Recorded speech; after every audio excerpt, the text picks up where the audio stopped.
Hey guys, Andre Z here. Wanted to do a real quick video on a 2012 WRX Subaru cabin air filter replacement. Hope you guys enjoy.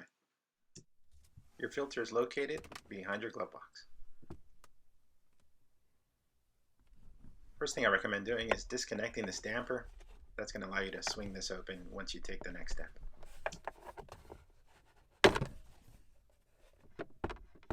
Next, let's push in these tabs so that we can drop the box completely.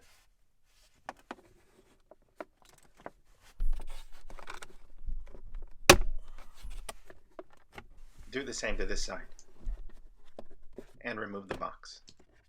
Before you install this air filter, make sure you clean up the housing very well using compressed air or maybe an old paintbrush. That works really well. I'll leave a link for this part number. Make sure you use the right orientation here. You notice it says up, so you want that to flow with the air. If you put that in backwards, you're not going to get the right performance out of the filter. Time to reinstall the glove box. You can see these two tabs here. They go right into these two tabs. So you have to line those up and make sure they snap in.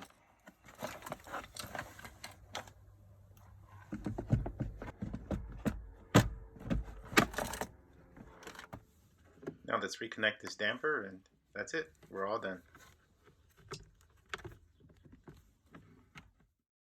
Thanks for watching.